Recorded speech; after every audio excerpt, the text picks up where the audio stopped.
Diwa naman sa camping, so ang kaganapan namin is dinner time. Ang agang nag-umpisa nag-barbecue yung mag-ama ko. Mga na yan guys, mga around 5 p.m.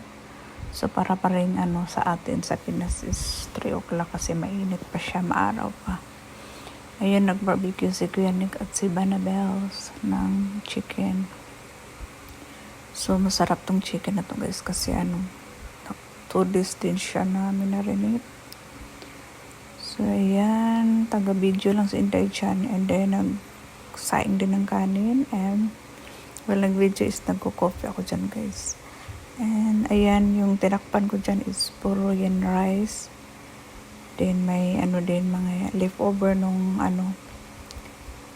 breakfast and lunch na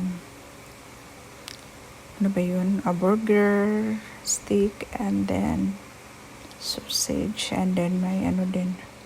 So ito yung view guys. Ayan. May nagka-camping dyan sa unahan. And then sa kabila din, ayan. Ginujum ko siya. So maraming nagka-camping dyan guys. Ayan. So ang ganda ng view, kaso lang mainit. So ayan, tinitingnan ko ulit yung chicken is medyo na rin siya. Luto-luto na rin. Ayan, ililipat yan ni Madabels doon sa kabila para sure talaga siyang maluluto.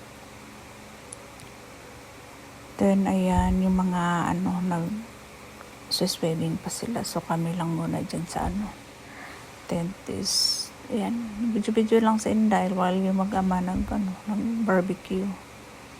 Gamit na gamit talaga tong na to, dalawa, kasi yun ang sugba sa manok.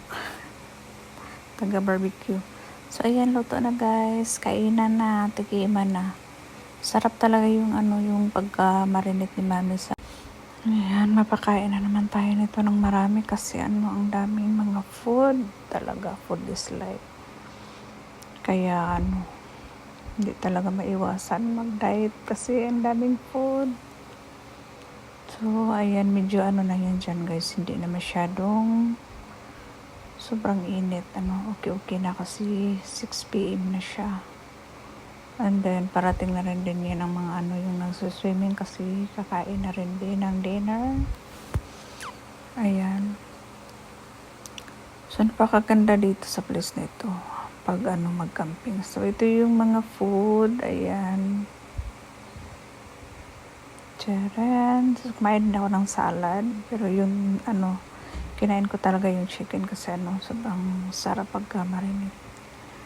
So ayan, kumain din ako dyan ng parang pasta siya. So ayan, kain na, tigiman na. So yun ang ganap sa Saturday guys.